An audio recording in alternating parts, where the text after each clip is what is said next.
Algebra में हमारा अगला पिलर है अलजेब्रिक इक्वेशन। इस पिलर में हम मेनली दो चीज़ें कवर करेंगे, linear equations and quadratic equations. Linear equation को मैंने दो पार्ट में डिवाइड किया है, 2 वेरिएबल्स और 3 वेरिएबल्स। क्वाड्रेटिक इक्वेशन में हम सीधा रूट्स को निकालना सीखेंगे और रिलेशन ऑफ रूट्स, इन पे कैसे क्वेश्चन आता है, एसएससी कैसे क्वेश्चन देता है, ये देखेंगे।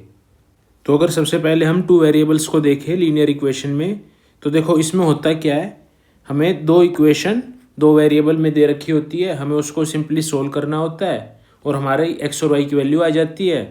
तो ये सब आपको अच्छे से सोल्व करना आता होगा, जिसको नहीं आता बस एक मिनट के अंदर मैं थोड़ा समझा देता हूँ। तो इन पे अपने को क्या करना होता है, जो भी अपने को इक्वेशन दे रखी होती है उसको तो हमेशा सिंप्लीफाई फॉर्म में लिखो। मतलब एसएससी का ये काम होता है फेवरेट करना। वो हमेशा जो इक्वेशन, अब मान लो देखो क्वेश्चन इतना आसान है तो उसको थोड़ा सा टफ बनाने की क्या ट्राई करता है, वो इक्वेशन को ना एक स्टेप में उलझा के दे देता है। तो बस अपने को हमेशा क्या करना होता है, वो स्टेप को सुलझा के लिखना होता है। तो इस स्टेप को अपन ने सुलझा के लिख लिया। आप चाहो तो इसको और भी सुलझा सकते हो 2 से डिवाइड करके, वो आपकी मर्जी। तो जैसे आपने ये सुलझा के लिख लिया, तो 2 वेरिएबल्स में अपना पहला स्टेप हमेशा क्या रहेगा, इनके मल्टीपल्स देखो, ये 3, 4, 8 और 3। तो जो x के मल्टीपल है या y के मल्टीपल है, इनको सेम बनाने के लिए ट्राई करो। और सेम बनाने वाला अपन वो स्टेप पकड़ेंगे हमेशा जो ज़्यादा सिंपल रहेगा, इजी करना। तो एक स्टेप तो अपना क्या है, मान लो इस वाली इक्वेशन को अपन 8 से मल्टीप्लाई कर दे, इसको 3 से मल्टीप्लाई कर दे, तो x के मल्टीपल सेम हो जाएंगे। लेकिन यहाँ पे 8 से मल्टीप्लिकेशन थोड़ा बड़ा पड़ जाएगा। और अगर आपको y वाला सेम करना है तो इसको आप 3 से मल्टीप्लाई कर दो, इसको आप 2 से मल्टीप्लाई कर दो। तो 3 और 2 से मल्टीप्लाई करना ज़्यादा आसान है। तो अपना पहला स्टेप रहेगा, जो मल्टीपल्स है किसी भी एक वेरिएबल के मल्टीपल्स को इक्वल कर लेना। जैसे आपने इक्वल किए तो अब आप देख लेना, एक उस मतलब उस वेरिएबल को अपन उड़ा देते हैं। तो वो उड़ाने के लिए आपको दोनों इक्वेशन को प्लस करना है या माइनस करना है, वो आप साइन देख के कर लेना। तो एक ही स्टेप में अपनी x की वैल्यू आ जाती है। तो मतलब ये करके आप x की वैल्यू निकाल लोगे। अब x की वैल्यू जो भी आपको इक्वेशन आसान लगी उसमें पुट करके y की वैल्यू निकाल लो। जैसे x और y आया, जो क्वेश्चन पूछा है वो आपने सोल्व कर दिया। तो ये तो है लीनियर इक्वेशन इन 2 वेरिएबल को सोल्व करने का एकदम डायरेक्ट तरीका। ये वाला तरीका आप काफ़ी बार इस्तेमाल करोगे। बस इसको फिर आप एक तरीके से कैसे याद रखने लग जाओगे, मान लो आपको x का मल्टीपल सेम करने हैं, तो अगर ये 3 है तो ये 8 से मल्टीप्लाई कर दिया, ये 8 है तो ये 3 से मल्टीप्लाई कर दिया। तो ऐसे भी लोग बाद में याद कर लेते हैं, लेकिन एक बार बेसिक अपन ने समझ लिया, अब आप कैसे चाहो वैसे याद कर लेना। तो ये तो इस क्वेश्चन का आंसर हो गया। और ये मतलब टियर 2 में ऐसे ऐसे क्वेश्चन आ जाते हैं। तो कुल मिला के बात ये है, क्वेश्चन ना एकदम डुएबल आते हैं, तभी कट ऑफ इतनी ऊपर जाती है। बहुत एकदम चिंदी चिंदी क्वेश्चन देता है 90%। तो कोई डरने की बात नहीं है, बस सिंपली प्रैक्टिस करते रहना अपने को। अब कई बार क्या खेल खेलता है एसएससी, देखो वो हमें 2 इक्वेशन देगा और फिर जो क्वेश्चन पूछा होगा ना वो ऐसा पूछ लेगा, अपने को 2 इक्वेशन सोल्व तक नहीं करनी पड़ेगी। अपन सीधा इसमें कुछ रिलेशन लगा के सीधा जो गिवन इक्वेशन है वो निकाल लेंगे। जैसे अगर आप इसका सोचो, अगर मान लो यहाँ पे अपन से एसएससी ये वाला क्वेश्चन में ये पूछ लेता कि मेरे को भाई तुम 11x - 2y इसकी वैल्यू निकाल के दो। तो इसकी वैल्यू निकालने के लिए अपन देख रहे हो क्या करना है, अगर इन दोनों को आप ऐड ही कर दोगे ना तो ये तो हो जाएगा 11x - 2y। मतलब इन दोनों इक्वेशन को ऐड करने से ही आपकी ये वैल्यू आ जाएगी। तो आपको x और y निकालना नहीं पड़ेगा। मतलब ये 3 वेरिएबल्स में काफ़ी लगेगा। तो कई बार जो क्वेश्चन में पूछा होता है अपन उसको ध्यान रखेंगे, कैलकुलेशन काफ़ी सिंपल हो जाती है। 3 वेरिएबल्स में तो ये बहुत ज़्यादा लगता है। मतलब जब आपको लगने लगेगा ना पेपर में कभी भी 3 वेरिएबल का क्वेश्चन आ गए कि भाई ये 3 वेरिएबल तो सोल्व करने में 4-5 स्टेप लग जाएंगे, बहुत लंबा क्वेश्चन बन रहा है, तो हमेशा ट्राई करना जो गिवन इक्वेशन है उसको उन तीनों इक्वेशन का इस्तेमाल करके रीच करने का। और वो क्वेश्चन उसे लिए ही सेट किया जाता है। वो बस एक बार अपन ऑब्जर्व करना सीख जाएंगे तो आगे सीख लेंगे कैसे कैसे करते हैं। तो ये वाला एक क्वेश्चन है, ये वाला एक क्वेश्चन आप ट्राई कीजिए। देखो अब क्वेश्चन में क्या दे रखा है, 2 इक्वेशन है, 3 वेरिएबल है। तो या तो आप एक काम कर सकते हो जो अपन ने सीखा है, अपन को चाहिए क्या, y चाहिए ना, तो एक वेरिएबल को उड़ा दो क्योंकि एक वेरिएबल ज़्यादा है। आपने z को 0 पुट कर दिया तो 3x + 5y और 9x + 8y, तो 3x को आप मतलब इन 2 वेरिएबल बन गए 2 इक्वेशन में, इन दोनों को सोल्व कर लो। तो 3x + 5y को अगर 2 से मल्टीप्लाई करोगे, मतलब 3 से मल्टीप्लाई करेंगे क्योंकि 9x बनाना है, तो 9x + 15y = 49 3 जा 147। तो अब इसमें से ये माइनस कर दिया तो 15y - 8y 7y = 21, y = 3, तो इससे आ जाएगा। अगर और यही काम आप चाहो ना, क्योंकि देखो क्वेश्चन ही ऐसे सेट किया गया है, बेशक इक्वेशन 2 हो, वेरिएबल 3 हो, x और y एक ही साथ कट जाएंगे, बस इसको आपको 3 से मल्टीप्लाई करना है और कट जाएगा। तो ये क्वेश्चन डायरेक्ट होते हैं।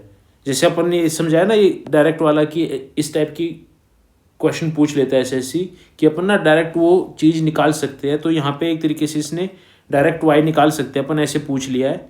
तो अपन ये वाला हमेशा चीज़ें ट्राई करेंगे करने की, और कभी क्वेश्चन को देख के ये नहीं करना है कि वेरिएबल 2 है इक्वेशन 3 है, मतलब वेरिएबल 3 है इक्वेशन 2 है तो कैसे सोल्व करे। वो हो सकता है वो 2 वेरिएबल वाला इक्वेशन हो, तीसरे वेरिएबल को अपन उड़ा देंगे, आराम से हो जाएगा। तो ये वाले तो हो गए अभी अपना आसान क्वेश्चन। अब 2 वेरिएबल्स में जो अपना मेन फोकस रहता है, जनरली इस टाइप के क्वेश्चन काफ़ी ज़्यादा पूछता है, मतलब अलजेब्रा और स्ट्रेट लाइंस को मिला देता है। तो थोड़ा सा स्ट्रेट लाइंस का यहाँ पे पढ़ाना चाहूँगा। जब भी कोई दो लाइन होती है तो या तो वो पैरेलल होंगी या वो इंटरसेक्ट करेंगी, 2 ही केस हो सकते हैं। अब वो इंटरसेक्ट किसी भी एंगल पे करे, तो अगर दोनों लाइन इंटरसेक्ट करेंगी तो जो इसका ये पॉइंट ऑफ इंटरसेक्शन होता है ना, वो लीनियर इक्वेशन इन 2 वेरिएबल का सॉल्यूशन होता है। और अगर 2 लाइन पैरेलल होंगी तो वो कभी भी इंटरसेक्ट नहीं करेंगी। या फिर एक और केस क्या हो सकता है, वो दोनों लाइन पैरेलल है और एक दूसरे के ऊपर है, तो ये हो जाती है कोइंसिडेंट लाइंस। तो यही 3 केस है जो अपने को अलजेब्रा में पढ़ने हैं, और इन पे भर के क्वेश्चन आता है। पहले तो ये पूछ लेगा कि पॉइंट ऑफ इंटरसेक्शन निकाल दो, मतलब 2 इक्वेशन दे देगा, एक तरीके से पॉइंट ऑफ इंटरसेक्शन पूछ रहा होगा, तो एक्स वाई के लिए अपने को सोल्व करना है। क्वेश्चन के ऊपर डिपेंड करता है, आप या तो सोल्व कर लो या ऑप्शन पुट करके ऑब्जर्व करके सीधा टिक मार दोगे, इतने आसान क्वेश्चन होते हैं। फिर ये 2 कंडीशन है, इन 2 कंडीशन को अपन को समझना है और ये काफ़ी ज़्यादा यूजफुल रहती है। तो अपने को 2 लाइन की इक्वेशन दे देगा और ये कहेगा कि इनकी कंडीशन समझो, ये दोनों लाइन पैरेलल कब होंगी।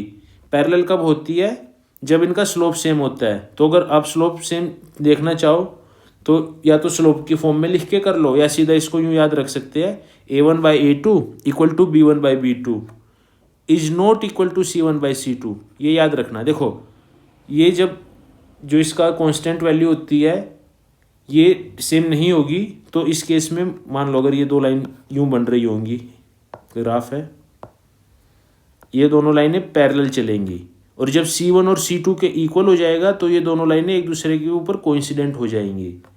तो parallel lines a1/a2 = b1/b2 not equal to c1/c2। और पैरेलल लाइंस में क्या होता है, जीरो सॉल्यूशन। अगर क्वेश्चन में ये पूछ ले कि इन 2 इक्वेशन के जीरो सॉल्यूशन कब होंगे, जब वो पैरेलल लाइंस वाली कंडीशन सेटिस्फाई करेंगी। अभी देखते हैं, बहुत सारे क्वेश्चन हैं, हर साल आते हैं। अब पूछ ले कि कोइंसिडेंट लाइंस, तो a1/a2 = b1/b2 = c1/c2, ये कंडीशन है। इस कंडीशन पे क्वेश्चन डायरेक्ट पूछे जाते हैं, एकदम आराम से हो जाते हैं। ऐसे ही एक अगर ये अपन ये कोऑर्डिनेट ज्योमेट्री में पढ़ेंगे, परपेंडिकुलर लाइंस का पूछ ले तो बस एक लाइन में बताए तो ये स्लोप फॉर्म होती है, अपन वहाँ पे लिखना सीख लेंगे। तो ये कुछ करके अपन, मतलब परपेंडिकुलर लाइंस में क्या होता है, 2 स्लोप का प्रोडक्ट = -1 होता है, वो कंडीशन लगा के ये कंडीशन आती है। ये अभी अलजेब्रा में नहीं पढ़ना है, ये अपन कोऑर्डिनेट में पढ़ेंगे। अभी अलजेब्रा में अपने ये 2 फॉर्मूले, मतलब कंडीशन काफ़ी ज़्यादा काम आएंगी। और अगर यूं पूछ ले, जैसे अभी इसने कहा है पैरेलल बताओ, कोइंसिडेंट बताओ, अब यूं कह देना कि यूनिक सॉल्यूशन है। यूनिक सॉल्यूशन कब होगा, जब a1/a2 not equal to b1/b2। मतलब यूनिक कब होगा, जब वो पैरेलल नहीं होगी तो यूनिक सॉल्यूशन हो जाएगा, कहीं ना कहीं तो मिलेंगी। ये चीज़ अपने को याद रखनी है। एक बार इसको लिख लेना, एक पेज पे बिल्कुल एक छोटा सा एक कॉलम बना के ये तीनों condition A1/A2 equal to B1/B2 not equal to C1/C2 ये पैरेलल की, A1/A2 equal to B1/B2 equal to C1/C2 coincident की, A1/A2 is not equal to B1/B2 ये यूनिक सॉल्यूशन की। ये तीन कंडीशन लिख लो, बहुत काम आने वाली है। तो ये इसी साल का क्वेश्चन है 2024 का CGL का, ट्राई कीजिए। क्वेश्चन में क्या दे रखा है कि ये दोनों इक्वेशन है, ये दोनों पैरेलल है, तो k² + 6 की आप वैल्यू निकालियो। तो पैरेलल की कंडीशन क्या थी, A1/A2 equal to B1/B2, 4/k-2 equal to k-2/9, तो k-2 का स्क्वायर इक्वल टू 36, तो k-2 equal to +-6, k equal to 2 +-6 यानी कि 8, -4 दो वैल्यू है। कंडीशन दे रखी है k अपने को पॉजिटिव लेना है, तो अपन k इक्वल टू 8 आंसर हो जाएगा। तो k² + 6 क्या हो जाएगा, 8 × 64, 64 + 6 70 अपना आंसर आ गया। तो ये डायरेक्ट क्वेश्चन होते हैं। ये वाली कैलकुलेशन आप चाहो तो मतलब पूरी मैंने करके दिखाई है, बहुत जल्दी भी कर लोगे, कोई दिक्कत नहीं होती है करने में, एकदम सिंपल है। ये नेक्स्ट क्वेश्चन है, आप ट्राई कीजिए। क्वेश्चन में क्या दे रखा है, दो इक्वेशन है और इनको क्या दिया कि अब इनकी इनफाइनाइट सॉल्यूशन है। तो इनफाइनाइट सॉल्यूशन मतलब कोइंसिडेंट लाइंस, वो वाली कंडीशन लगा दो। 2/8 equal to 1/b equal to A/12। तो 2/8 क्या है, 1/4, तो b की वैल्यू आ गई 4, a की वैल्यू आ गई 12/4 3। तो पूछा क्या है, sum of value of a + b, मतलब a + b हो गया 7। तो अब यहाँ पे देख रहे हो, जैसे ये क्वेश्चन है ना, SSC क्या करता है, ये स्टेटमेंट्स में चीज़ें लिखना उसको पसंद है, वो डायरेक्ट a + b नहीं देगा, तो आपका थोड़ा थोड़ा टाइम यहाँ पे जाता रहता है। तो ये भी जब भी आप कभी स्टेटमेंट पढ़ो ना, तो उनको थोड़ा सा एक बार ध्यान से पढ़ना है, कभी यूँ जल्दी नहीं करनी है पढ़ने में। सम पूछा है, डिफरेंस पूछा है, क्या पूछा है, वो गलती होने की मतलब ये सिली मिस्टेक होने के चांस रहते हैं, तो अपन वो अवॉइड करेंगे। नेक्स्ट क्वेश्चन, ये वाला भी आप एक बार ट्राई कीजिए। तो वही सेम कंडीशन है, इनफाइनाइट सॉल्यूशन है, जो कंडीशन लगे लगा दो। A/3 equal to B/-5 - 2a equal to 2/6 यानी कि 1/3। तो a equal to 1, a equal to 1 होते ही ये दो ऑप्शन कट गए। b इक्वल टू -5 - 2a/3 था, a को 1 पुट किया तो -5 - 2/3 -1, तो b इक्वल टू -1, तो a equal to 1, b equal to -1, आराम से सोल्व हो जाएगा। तो यहाँ पे क्वेश्चन क्या है, दो इक्वेशन है, इनका नो सॉल्यूशन। तो नो सॉल्यूशन की देखो कंडीशन क्या होती है अपनी, लाइन पैरेलल होनी चाहिए और वो कोइंसिडेंट ना हो। तो पैरेलल की कंडीशन क्या थी, A1/A2 B1/B2 not equal to C1/C2। बस ये कंडीशन अपना दिमाग में रखना और यहाँ पे पुट कर देना। तो करके देखे तो अपन क्या होगा, 1/1 - a equal to -a/6 is not equal to 2 - a/a + b। तो ये तीनों कंडीशन अपन आराम से सोल्व कर लेंगे। तो अब देखो यहाँ पे सोल्व करना भी थोड़ा ट्रिकी हो जाता है कई बार, तो आप सीधा सीधा क्या कर दो, मतलब पहले तो अपना a निकालना अपने को, 6 equal to a into a-1, मतलब ये यहाँ पे गया तो बस साइन बदल दिया मैंने। अब या तो आप ये सीधा इक्वेशन को क्वाड्रेटिक बना के सोल्व कर लो, या आप ऐसे अगर कोई एकदम यूँ सिंपल इक्वेशन बन जाए ना, इसके सॉल्यूशन से बेटर रहता है ऑप्शंस को ऑब्जर्व करना। तो ऑप्शन देखना, क्या ये -3 पे ये वैल्यू सोल्व हो जाएगी, -3 इंटू -4 12, तो -3 पे नहीं होगी, तो -3 वाला कट गया, तो 3 वाला बचा। देखना चाहो तो देख लो, ना देखना चाहो तो ना देखो, क्योंकि दोनों 3 है। ओरली भी देख लेंगे तो 3 इंटू 2 6, तो मतलब a की वैल्यू तो आ गई अपनी 3। तो जो यहाँ पे a की वैल्यू 3 पुट कर दो, 2 - 3 -1/b + 3। तो अब यहाँ पे देखो जो ये इक्वेशन बनेगी ना, यहाँ पे ध्यान से पुट करना अपने को, ये क्या बन रही है, -1/b + 3 नॉट इक्वल टू -1/2, मतलब ए को 3 पुट कर दिया तो माइनस माइनस कट गया, तो b+3 नॉट इक्वल टू 2, यानी कि b नॉट इक्वल टू 1 या -1, ध्यान से बस ये कर लेना। तो b+3 उस साइड जाएगा, 2 उस साइड आ गया, तो b नॉट इक्वल टू -1 ये सोल्व होके हो जाएगा। ऐसे ऐसे क्वेश्चनों में बस आपको थोड़ा सा सिंपली आराम से चीज़ें करनी होती है। b not equal to -1, a equal to 3, अपना आंसर आ गया। अब आप यहाँ पे क्वाड्रेटिक लगा के भी सोल्व कर सकते थे, बट ज़रूरत नहीं पड़ती है, ऑप्शनों में सीधा दिख जाता है आपको ऐसी चीज़ें। अब हम ये वाला क्वेश्चन करेंगे। ये वन ऑफ द फेवरेट या one of the best question है जो इस कैटेगरी में एसएससी ने पूछा है। क्यों ये अच्छा है? मतलब क्वेश्चन टफ नहीं है, बस ये आपको ना ध्यान से पढ़ने के लिए मजबूर करता है। तो जब भी आप राउंड 1 मतलब पेपर करते हुए ऐसा क्वेश्चन देख लो ना, दिखे आपको इतना रीडिंग करना है, तो ऐसे क्वेश्चनों को राउंड 1 में कभी भी छेड़ना मत। राउंड 1 में एकदम सिंपल क्वेश्चन छेड़ेंगे, क्योंकि यहाँ पे आप कर तो ले जाओगे राउंड 1 में भी, कोई डाउट नहीं है, लेकिन ये थोड़ा टाइम कंज्यूमिंग हो सकता है और आपको थोड़ा सा मतलब जो अपना जो स्पीड है ना, स्पीड ब्रेकर वाला क्वेश्चन होता है, तो इसको अपन राउंड 2 या राउंड 3 में करेंगे। कभी भी राउंड 1 में ऐसे क्वेश्चन करने की गलती ना करना, वो गलती ही होगी, क्योंकि गलती से एक क्वेश्चन में अटकोगे तो 1 घंटे का गेम होता है, कहीं पे भी 2 मिनट अटक गए तो बहुत नंबर, मतलब बॉर्डर के जो कट ऑफ का बॉर्डर है इतना ऊपर जा रहा है, उसके इस पार आ जाओगे। तो कभी भी हमेशा क्लैरिटी होनी चाहिए दिमाग में कि कौन सा क्वेश्चन राउंड 1 में नहीं करना है, ये क्लियर होना बहुत ज़रूरी है। इतना बड़ा दिखे राउंड 1 में नहीं करना है, तो अब एक बार ट्राई कीजिए। अब तो राउंड 1 नहीं है, अब तो प्रैक्टिस है। तो देखो पहले हमें कंडीशन क्या दे रखी है, अपन उसको सिंपली लिख लेते हैं। तो a1/a2 क्या है, मतलब 0.4/0.3 को सीधा लिख लो 4/3। दूसरा क्या है 16/12, यानी कि ये भी 4/3। तीसरा क्या है 17/14, यानी कि 1/2। तो अपनी कंडीशन क्या बनी, ये इक्वल है, ये इक्वल नहीं है, तो ये वाली कौन सी कंडीशन बन गई, पैरेलल। पैरेलल कंडीशन मतलब नो सॉल्यूशन। तो उस हिसाब से देखना कौन सा ऑप्शन करेक्ट बैठ रहा है। पहला, the system has finitely many solution but not unique, मतलब सॉल्यूशन तो है ही नहीं, गलत। The system has infinitely many solution, solution नहीं है, गलत। The system has no solution, ठीक। The system has unique solution, गलत।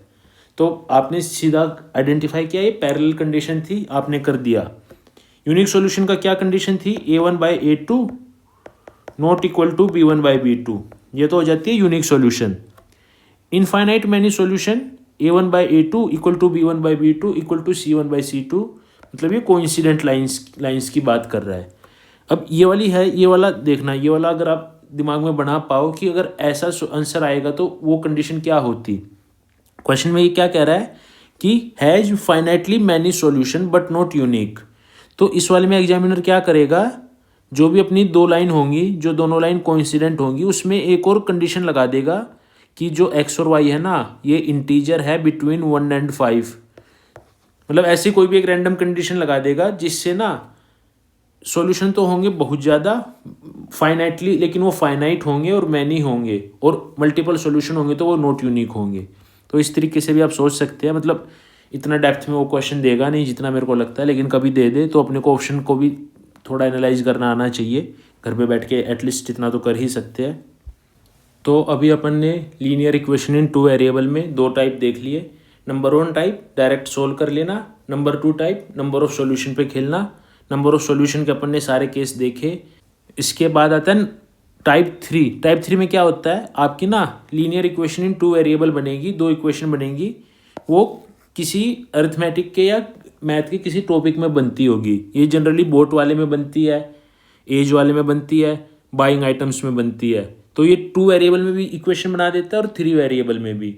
तो एक तरीके से अलजेब्रा प्लस अरिथमेटिक दोनों का मिक्सचर होता है। तो अब एक तो तरीका होता है, इनको आप अलजेब्रा से कर लो, जो हो जाता है। एक बेटर मेथड होता है इनके, जैसे रेशो मेथड होते हैं, और भी अलग अलग मेथड होते हैं, शिफ्टिंग हो जाता है, कुछ कुछ करते रहते हैं।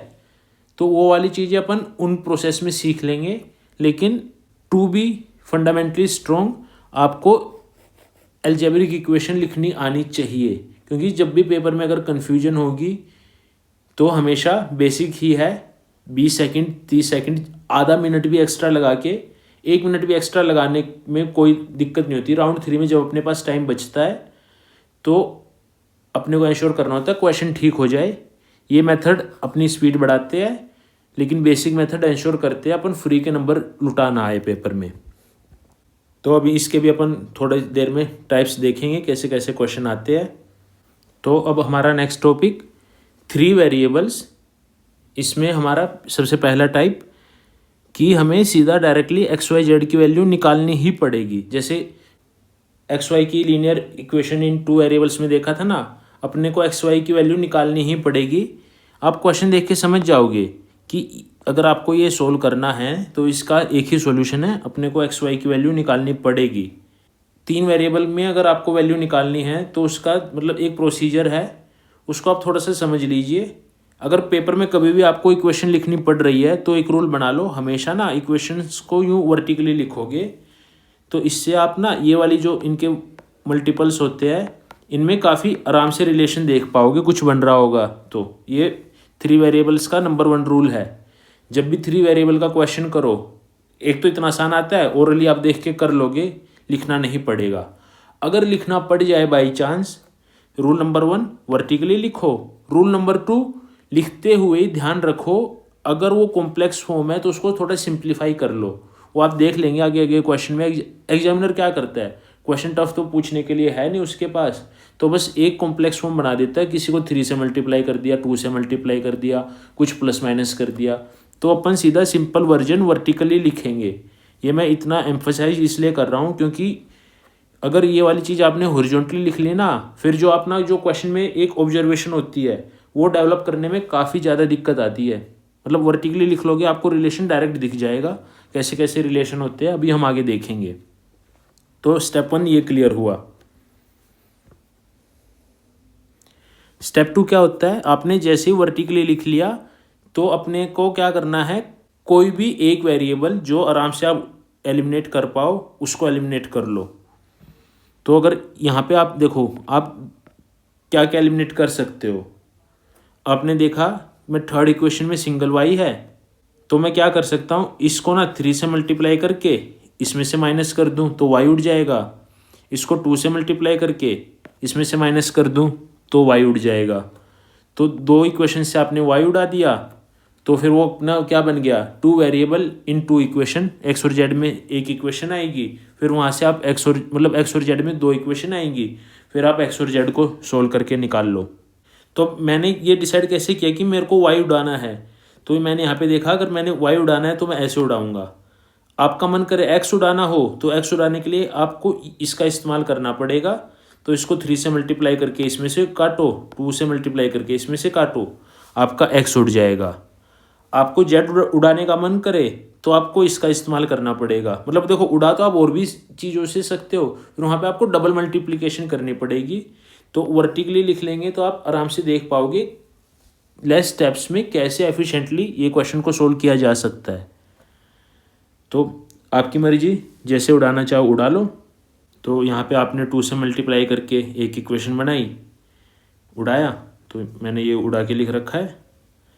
ये इक्वेशन दे रखी थी हमें, थर्ड इक्वेशन को अपने 2 से मल्टीप्लाई की, इसमें से ये माइनस किया तो क्या बन गया, x minus 5z equal to -5। पहली इक्वेशन आ गई। फर्स्ट इक्वेशन है, अब क्योंकि y फिर से उड़ाना है तो यहाँ पे 3 था तो ये 3 से मल्टीप्लाई किया, ये इक्वेशन बनी। इसमें से ये माइनस किया, या आप यहाँ पे ऑब्जर्व कर सकते हो, इसमें से ये माइनस कर दो या सेकंड में से फर्स्ट माइनस कर दो ताकि प्लस माइनस की ज़्यादा दिक्कत ना हो। तो x + 14z equal to 38, x और जेड में 2 इक्वेशन आ गई। तो अब यहाँ पे अपन ने देखा x तो सीधा उड़ जाएगा, इसमें से ये माइनस कर दिया तो 19z, ये 33 होगा, हाँ 50 और -18 33, गलती से 38 लिख दिया। तो इसमें से ये माइनस करो, 19z इक्वल टू 38, तो z इक्वल टू 2, तो z की वैल्यू 2 आ गई, यहाँ पे पुट कर दो। तो x equal to 10 - 5, x equal to 5, z equal to 2, x equal to 5। अब इसको किसी भी एक इक्वेशन में पुट कर दो, तो वहाँ से यहाँ पे पुट करके y इक्वल टू 6 आ जाएगा। तो एक्स वाई जेड की वैल्यू यहाँ पे पुट करो और सोल्व कर लो, आंसर आपका 52 आ जाएगा। तो आई होप चीज़ें क्लियर है। एक बार फिर से समझा देता हूँ। 3 वेरिएबल में जब भी आपको सोल्व करना है, तीनों को वर्टिकली लिखो, फिर एक वेरिएबल अपनी मर्जी से जो आपको आसान लगे ढूंढो, उसको उड़ा दो। उसको 2 इक्वेशन से उड़ाना है, तो फिर 2 वेरिएबल इन 2 इक्वेशन बन जाएगा। फिर उन दोनों वेरिएबल की दोनों इक्वेशन को सोल्व करके एक वेरिएबल की वैल्यू आ जाएगी, फिर वो दूसरे की वैल्यू आ जाएगी, फिर तीसरे की वैल्यू आ जाएगी। ये तो हो गया राम कथा वाला मेथड कि भाई हमें तो एक्स वाई जेड की वैल्यू निकालनी ही पड़ेगी, तो ये तरीका। लेकिन जनरली जो एसएससी क्वेश्चन देता है 3 वेरिएबल्स में, हमें इतनी गधा मजदूरी नहीं करनी पड़ती। वो हम देखेंगे क्यों नहीं करनी पड़ती। मतलब अगर इतनी करनी पड़ेगी तो वो क्वेश्चन 1 घंटे में 100 नहीं देगा, फिर वो 1 घंटे में 60 क्वेश्चन पे आ जाएगा।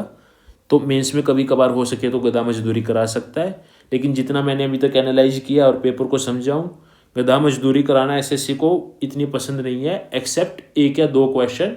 बाकी वो एक चाहता है कि आप एक पर्टिकुलर तरीके से सोचो और क्वेश्चन को ख़त्म कर दो। तो किस क्वेश्चन में कैसे कैसे सोचा जा सकता है वो अभी हम डिस्कस कर लेंगे, ताकि जब भी आपको ये क्वेश्चन देखो तो उस तरीके से सोच पाओ और उसको प्रैक्टिस में करके अच्छा बन के पेपर को उड़ा दो। तो ये वाला एक नेक्स्ट क्वेश्चन है, ये वाला करना अपने को सीखना है। ये एक ऐसा तरीका रहता है, ये ना बहुत ज़्यादा बार एसएससी पूछता है, और ये अलग अलग कंसेप्ट में ना ये इक्वेशन बना के आप मल्टीपल जगह पे इस टाइप का तरीका इस्तेमाल कर रहे होंगे पूरे मैथ में। तो देखो तरीका क्या होता है, 3 इक्वेशन है, 3 वेरिएबल है, तो जनरली आप ना तीनों को ऐड कर दोगे तो कॉमन सा निकल आता है कुछ कुछ। तो यहाँ पे तो दिख रहा है, आप तीनों को ऐड कर दोगे तो क्या हो जाएगा, 2 × x + y + z equal to 17 13 30 8 38। तो x + y + z equal to 19 सीधा निकल आया। अब यहाँ पे क्वेश्चन ये भी हो सकता था कि x + y + z की वैल्यू बता दो, तो x + y + z मतलब एक लाइन में आ जाता। इसके लिए अपने को अलग से x अलग से y अलग से z नहीं निकालना पड़ता। तो इस टाइप से भी अपन को सोचना होता है। तो यहाँ पे x + y + z आ गया, लेकिन इसके लिए तो अपन को अलग से x y z निकालना है। तो इसमें आप क्या करना, ये देखो यहाँ पे क्या है, x + y, तो x + y है, x + y 8 है, तो सीधा सीधा z हो गया 19 - 8 11। यूं ही यहाँ पे क्या है, y + z, y + z है, y + z है 13, तो x हो गया 6 मतलब 19 - 3। x + z है 17 दे रखा है, तो y हो गया 2। तो मतलब आपने एक इक्वेशन लिखी, ये वाली चीज़ आप सीधा ओरली लिख के ये तीनों वैल्यू आप ओरली निकाल लोगे अगर इस टाइप का क्वेश्चन होगा। तो मैं पूरी उम्मीद करता हूँ Tier 1 में ये क्वेश्चन देने लायक है। जो ऊपर वाला क्वेश्चन है वो Tier 2 के लिए लायक रहता है जनरली, ये Tier 1 के लिए एकदम एप्ट क्वेश्चन है। विद इन आप 30 to 40 सेकेंड कर ले जाओगे अगर आपको एक पाथ क्लियर है। तो पाथ क्या है, तीनों को ऐड कर दो, x + y + z आया, इंडिविजुअल एक एक इक्वेशन से एक एक वैल्यू निकल आएगी।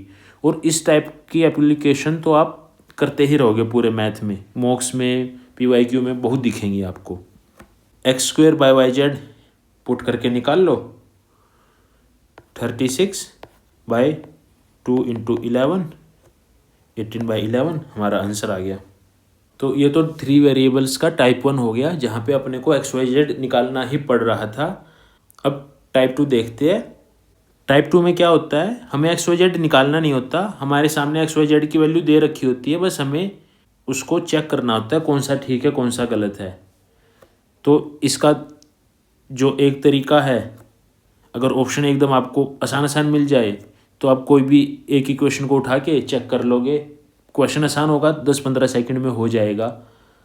लेकिन इसका भी एक मैं SOP बता देता हूँ, स्टैंडर्ड प्रोसीजर, जिसको आप थोड़ा इम्प्लीमेंट कर सकते हैं। जैसे अपन ने ऊपर देखा है ना, वर्टिकली लिख लेना, छोटी सी बात है, अगर 3-4 पेपर करने के बाद आप वो चीज़ खुद नोट कर लोगे और वर्टिकली लिखने लग जाओगे। तो ऐसे ही ये क्वेश्चन होते हैं, एकदम आसान क्वेश्चन है। देखो यहाँ पे अपने को क्या करना होता है, कभी भी इतना आसान क्वेश्चन आए तो 3 इक्वेशन है ना, 3 इक्वेशन में सबसे पहले तो आप सबसे आसान वाला इक्वेशन को आइडेंटिफाई करेंगे। सबसे आसान वाली इक्वेशन क्या है, ये।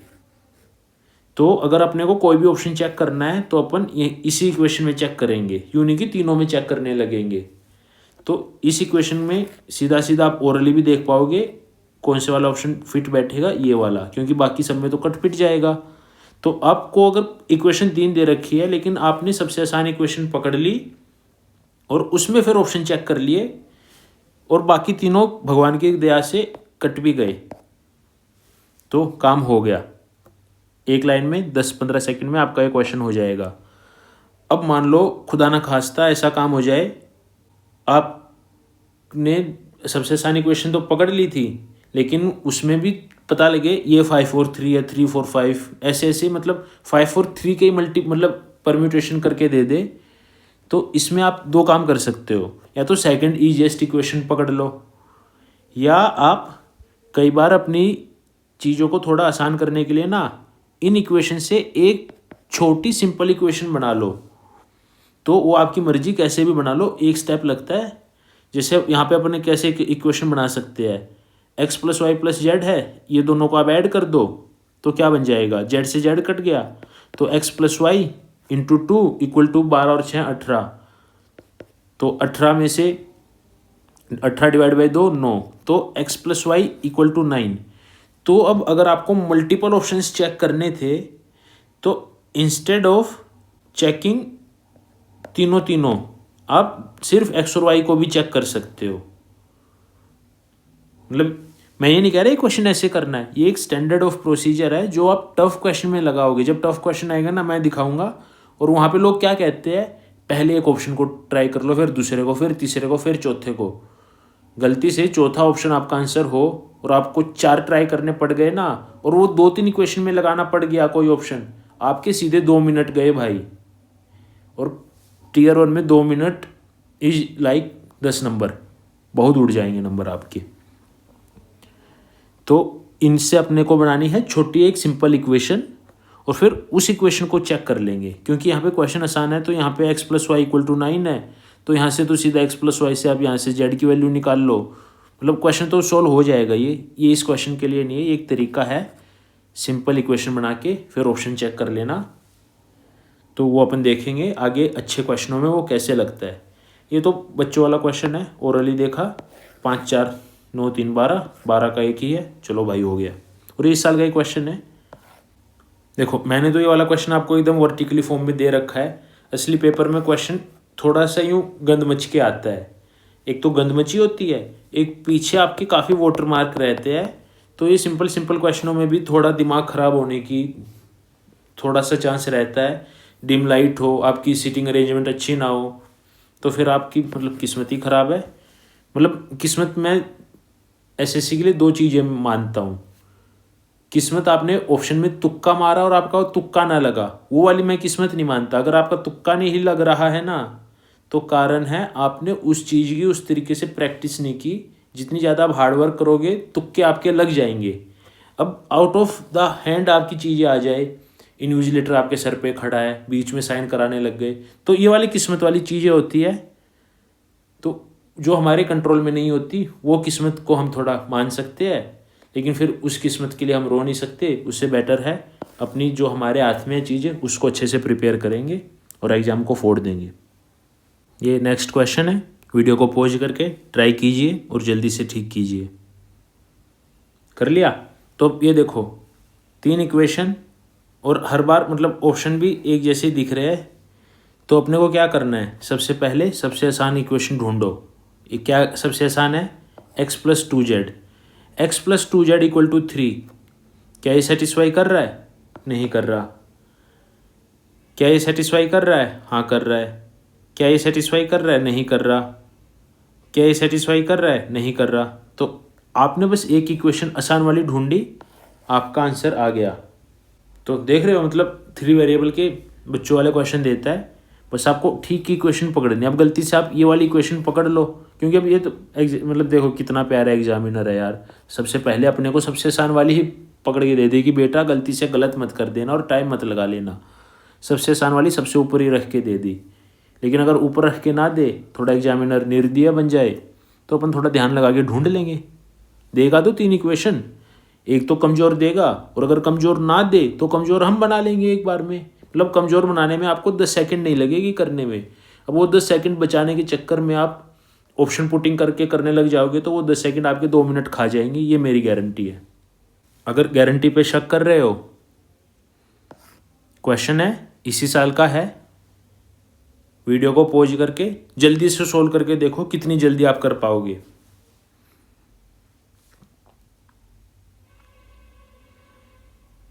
कर लिया ट्राई? तो अब देखते हैं। देखो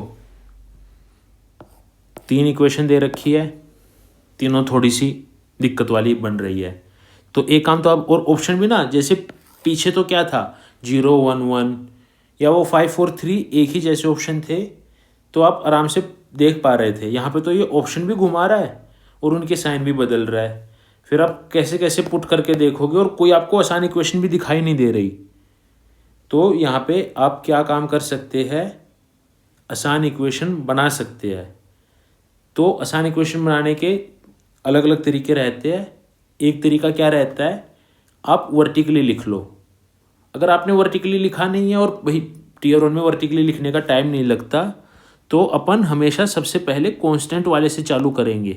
एक बार कांस्टेंट को ऑब्जर्व करो, तो ये तीनों कांस्टेंट क्या है, दिख रहा है इनमें कुछ रिलेशन? ये दोनों ऐड करके, मतलब ये तीनों ऐड करेंगे तो 0 सम बन जाएगा। तो एग्जामिनर ने कांस्टेंट से हमें हिंट दे दी है। क्योंकि वर्टिकली नहीं लिखा, तो ये स्टैंडर्ड प्रोसीजर क्या बोलता है कि सबसे पहले कांस्टेंट वाली वैल्यू देखो। अगर कांस्टेंट में डायरेक्ट रिलेशन ना दिखे तो फिर x को देख लो, फिर y को देख लो, फिर z को देख लो। देखते रहना है, जहाँ पे दिखे कमजोर कड़ी है, ढूंढने में 5 सेकंड नहीं लगेगी। अगर आपको दिमाग में क्लैरिटी है ना, आपको पाथ कौन सा पकड़ना है, तो ढूंढने में 5 सेकंड नहीं लगेगी। और ये इतना सोचना पड़ रहा है, तो राउंड 1 में तो ये क्वेश्चन करना नहीं है, राउंड 2 के लिए क्वेश्चन है ये मत सोचना राउंड 1 में आ गए या तो करके ही चलते हैं। गलती से क्वेश्चन पे अटकोगे 2-3 मिनट बर्बाद कर लोगे, इतना प्रेशर बिल्डअप हो जाएगा। जैसे अभी न्यूजीलैंड के साथ फाइनल में कोहली के विकेट पे हुआ था, बेचारा रोहित शर्मा खामखाई में अच्छा खेल रहा था, कोहली को आउट देख के खुद भी सबके हाथ पैर फुला दिए थे। अब यहाँ पे देखते हैं अपन ने क्या आइडेंटिफाई किया, ये तीनों हैं, इन तीनों का सम करके 0 आ रहा है। तो अपना एक बच्चा इक्वेशन अपन बना लेंगे आसान वाली। तो आसान वाली में करना क्या है, तीनों को ऐड करना है। तीनों इक्वेशन को ऐड करके देखो क्या बनेगा। जैसे अपन ने तीनों को ऐड किया तो क्या किया, अब पेपर में ऐड करते हुए ना ये नहीं करना है कि तीनों को लिख के ऐड कर रहे हो। ऐड कर रहे हो, कांस्टेंट 0 है, तो ये 5x 3x 2x 10x -3y -5y -2y -10y 7z -2z 5z 5z + 5z 10z equal to 0। देख रहे हो कितना आसान बन गया। तो इसको 10 से डिवाइड करके उस साइड कर दो, तो ये कंडीशन क्या, ये प्लस है, कंडीशन क्या बन गई, x + z = y। जहाँ पे ये 3 बड़े बड़े खतरनाक पहाड़ उसने हमारे आगे दे रखे थे, अपन ने कमजोर कड़ी ढूंढी, कमजोर कड़ी ढूंढते ही एक छोटा सा बच्चा आपने आगे आ गया। अब x + z = y, ये तो आप बड़े आराम से चेक कर लोगे। क्या x + z = y है? x + z है -13, नहीं है। x + z है 8, ये है -8, नहीं है। x + z है 3, ये हो सकता है। x + z है 3, यहाँ पे -3, नहीं है। तो जैसे आपने बच्चा इक्वेशन बनाया, आपका ये पहाड़ सा क्वेश्चन जल्दी हो गया। तो ये वाला प्रोसीजर एक बार फिर से समझ लेना। जब भी ऑप्शन टफ लगे, अपने को ढूंढनी है कमजोर कड़ी। कमजोर कड़ी सबसे पहले अपन कांस्टेंट में ढूंढेंगे, कांस्टेंट में नहीं ढूंढेंगे तो आपको वेरिएबल्स में मिल जाएगी। और राउंड 1 में ये चीज़ करनी नहीं है, राउंड 2 में कर लेना, या मोस्ट प्रोबेबली राउंड 3 में, जब ये आखिर के 2-3 क्वेश्चन बचे हो, आराम से शांति में बैठ के करेंगे ये वाला क्वेश्चन अपन। ये नेक्स्ट क्वेश्चन है, ट्राई कीजिए। तो अब देखो, कई बार क्या होता है अपने साथ, क्वेश्चन में इक्वेशंस तो अपने को थोड़ी वो गंदी दे देता है एग्जामिनर, इक्वेशंस गंदी देगा लेकिन ऑप्शन एकदम आसान दे देता है।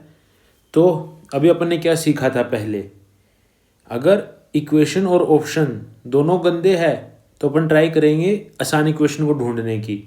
आसान इक्वेशन ना मिले और ऑप्शन भी गंदा है तो अपन आसान इक्वेशन बनाएंगे। लेकिन यहाँ पे तो ऑप्शन एकदम बच्चों वाले हैं 1 1 1, तो अपन ना सीधा ऑप्शन पुट कर लेंगे। अब ऑप्शन पुट करते हुए आप दो काम कर सकते हो, पहला ऑप्शन उठाओ, दूसरा उठाओ, तीसरा उठाओ, चौथा उठाओ, या एक बार चारों ऑप्शन में ना सबसे आसान ऑप्शन ढूंढ से चालू करना। ज़्यादातर वो अच्छी स्ट्रेटजी रहती है, सबसे आसान ढूंढना। अब सबसे आसान ढूंढने के मल्टीपल पैरामीटर्स होते हैं। एक तो पैरामीटर है आपको सीधा दिख जाएगा 1 1 1, इससे आसान तो क्या ही होगा। तो ये पैरामीटर से आपने 1 1 1 उठाया, पहले क्वेश्चन में चेक किया बैठ गया, दूसरे में चेक किया बैठ गया, तीसरे में चेक किया बैठ गया। क्योंकि मैं अब 1 1 1 को तीनों में चेक करने के लिए क्यों बोल रहा हूँ, ये हो सकता है इनमें से कोई और ऑप्शन किसी इक्वेशन में एक में सेटिस्फाई हो जाएगा, लेकिन जो अपना आंसर होगा वो तीनों में सेटिस्फाई होगा। तो इंस्टेड ऑफ ट्राइंग की एक इक्वेशन पकड़ के आप सारे ऑप्शन करो, जो आपको लगे ना ये आंसर हो सकता है, पहली क्वेश्चन में बैठ गया है तो दूसरी और तीसरी में भी चेक कर लो, जल्दी से आंसर हो जाएगा हमारा। तो एक तो ये तरीका होता है। इसके अलावा अगर आपको यूँ हो गया कि ऑप्शन डिसाइड नहीं कर पा रहे हो पहले कौन सा उठाना है, instead of going the route of ABCD, हमेशा ना ये जुगाड़ है, आंसर भी इससे डायरेक्ट आते हैं। अगर आप एग्री ना करो तो ये अप्लाई मत करना, लेकिन मैं बता दे रहा हूँ ये है कॉमन फैक्टर। देखो कॉमन फैक्टर क्या होता है, Z 1 1 1 -1, तो Z अपन 1 वाला उठाएंगे। Y 1 1 1 -1, तो Y 1 वाला उठाएंगे। X -1 1 1 1, तो X भी 1 वाला उठाएंगे। तो जो कॉमन फैक्टर, जो ऑप्शन सबसे ज़्यादा रिपीटेटिव है, अपन सबसे पहले वो उठाएंगे। और ये एक तुक्के मारने की स्ट्रेटजी है, ट्रिक है, कुछ मान लेना। देखो इसका मैं रीजन भी बताऊंगा ये काम क्यों करती है, और समझाऊंगा भी आपको कैसे मारना होता है तुक्का। कभी भी आप यूं कंफ्यूजिंग ऑप्शन में अटको किसी और क्वेश्चन में, आपको ना वहाँ पे जो कॉमन ऑप्शन दिखेंगे ना, तो आप वो कॉमन वाले में जाके तुक्का मार दो। कैसे मारेंगे, यहाँ पे अपने को दिखा 3 बार 1 है, 1 बार -1 है, तो अपन ने ये वाला ऑप्शन काट दिया।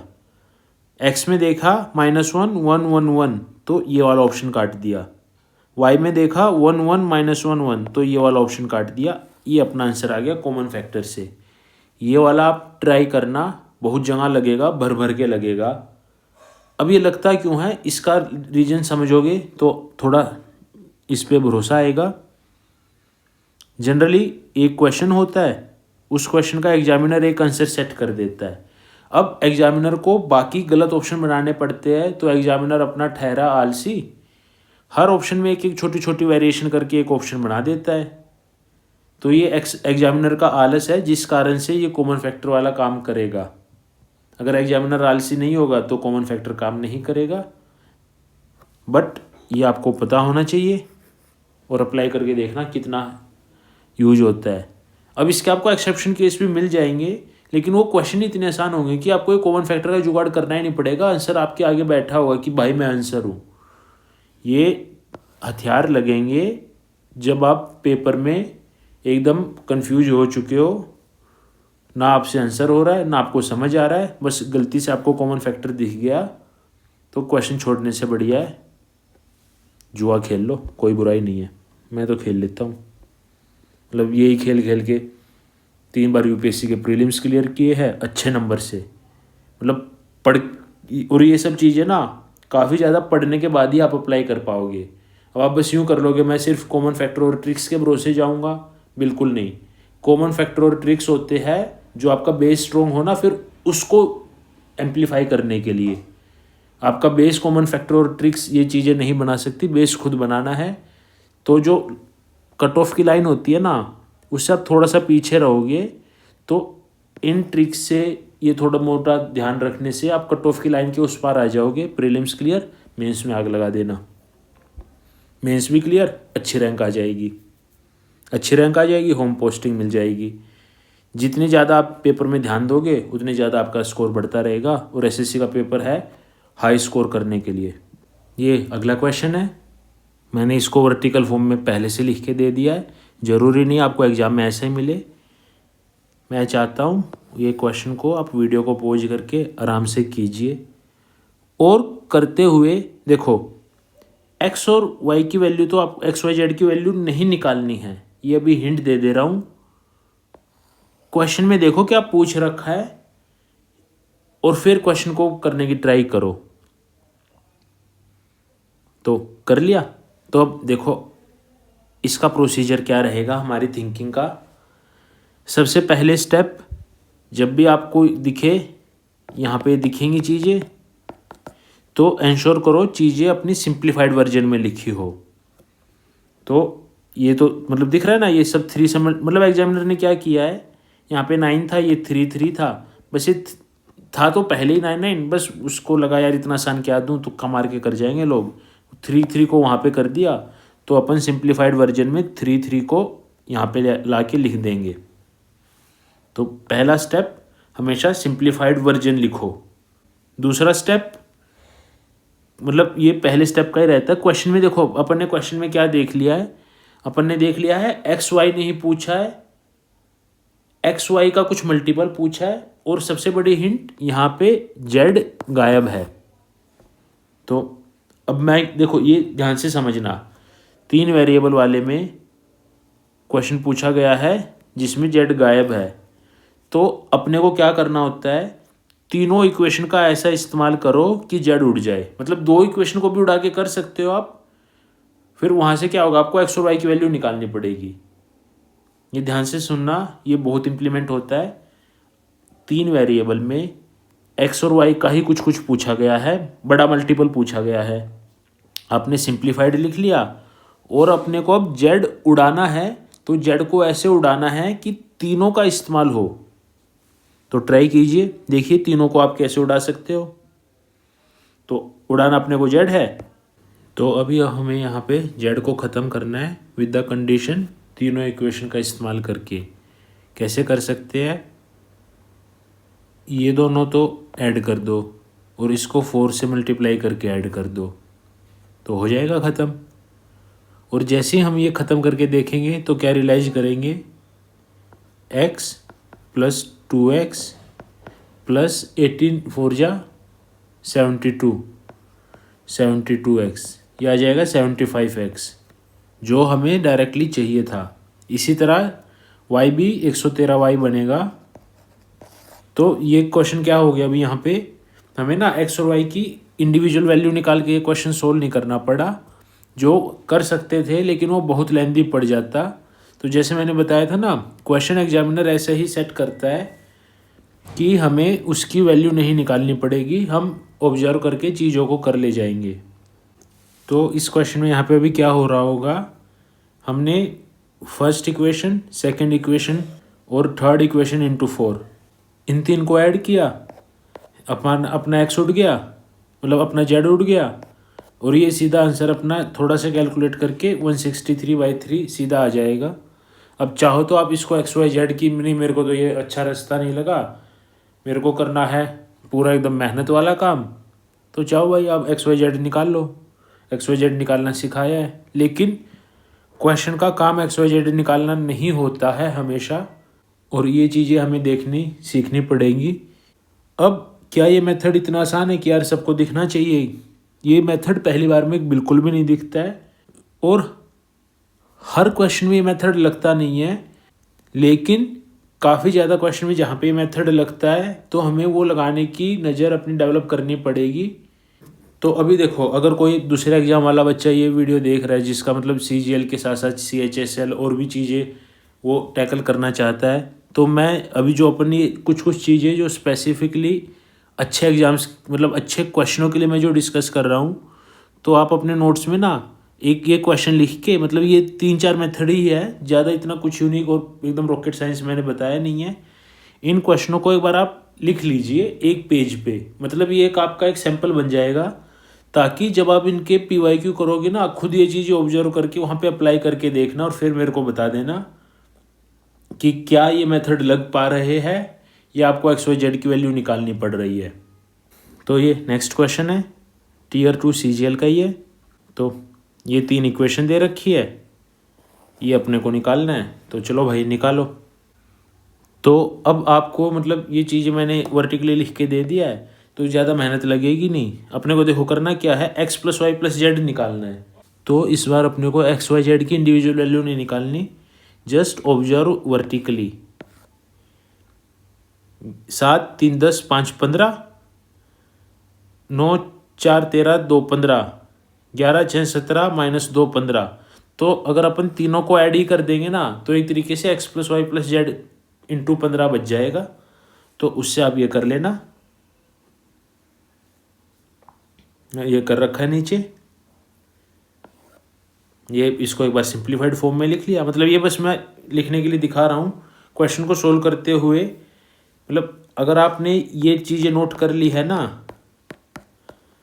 आँख तेज हो चुकी है आपकी प्रैक्टिस करके, तो ये चीज़ें लिखने की ज़रूरत नहीं है। ये लिखने का मेन कारण यही था कि आप ऐसे वर्टिकली नोट करने लग जाओ और आराम से, और नोटिस करते हुए देखो। क्वेश्चन की बात है, अगर आपको x + y + z चाहिए क्वेश्चन में तो अपन यहाँ से नोट करेंगे, अगर और कुछ चाहिए तो यहाँ से नोटिस चालू करेंगे। तो यहाँ से x + y + z की वैल्यू 3 आ जाएगी। क्वेश्चन में 3 - 34 - 31 अपना आंसर आ जाएगा। लीनियर इक्वेशन इन 3 वेरिएबल का पढ़ने के लिए अपना ये लास्ट क्वेश्चन। तो मैंने अभी बताया था ना, कई बार लीनियर इक्वेशन आपको डायरेक्ट ना दे के ना लीनियर इक्वेशन बनवाने लगता है आपसे। तो ये क्वेश्चन है, वीडियो को एक बार रोक के ट्राई कीजिए। तो क्वेश्चन में अपने को पेन, पेंसिल, इरेजर इनकी कॉस्ट दे रखी है, एक्स वाई जेड मान ली, अपन ने 3 इक्वेशन बना ली। अब क्या आपको मतलब हमें यहाँ पे तीनों इक्वेशन को सोल्व करना पड़ेगा या एग्जामिनर ने हमारे लिए कोई छोटा सा सरप्राइज रख रखा है, वो हम देख लेंगे। मतलब सोल्व करने में भी कोई ज़्यादा वैसे दिक्कत आएगी नहीं। 3z से 3z दिख रहा है तो यहाँ से एक बार में आप काट लोगे, चीज़ें हो जाएंगी सोल्व। लेकिन क्वेश्चन भी देखो हमेशा क्या पूछ रहा होता है। क्वेश्चन में क्या पूछा है, 39 पेंसिल, 26 पेन, 13 इरेजर दिख रहे हैं ना, 13 के मल्टीपल है सब। तो इसको आप एक काम करो, अपने को ये चाहिए था तो अपन इसको भी लिख सकते हैं। तो अपने को अब चाहिए 3x + 2y + z। तो पहली हिंट तो अपने को सीधा ये मिल जाएगी कि कुछ उड़ाना नहीं है। तो एक काम करो, एक बार तीनों को ऐड करके देख लो। जैसे ऐड करके देखोगे आपको ये मिल जाएगा। इसका आंसर मेरे को बताना क्या आएगा कमेंट में, और ये तरीका अच्छा लगा हो तो बताना। तो अभी तक लीनियर इक्वेशंस में जो भी अपन ने सीखा उसका सबसे इम्पोर्टेंट चीज़ें क्या आपको याद रखनी है। जब भी आप वैल्यू पुटिंग करोगे तो आसान ऑप्शंस के लिए आपको ढूंढना है। अगर इक्वेशन आसान नहीं है और क्वेश्चन ऑप्शन भी टफ है तो आपको इक्वेशन आसान बनानी पड़ेगी। ये काफ़ी रेयरली होता है, लेकिन जब भी होगा तो ये वाला काम अपन ध्यान से करेंगे, और ये वाला काम राउंड 2 या 3 में करेंगे। राउंड 1 में ऐसी अटपटी चीज़ें पेपर में नहीं करनी है।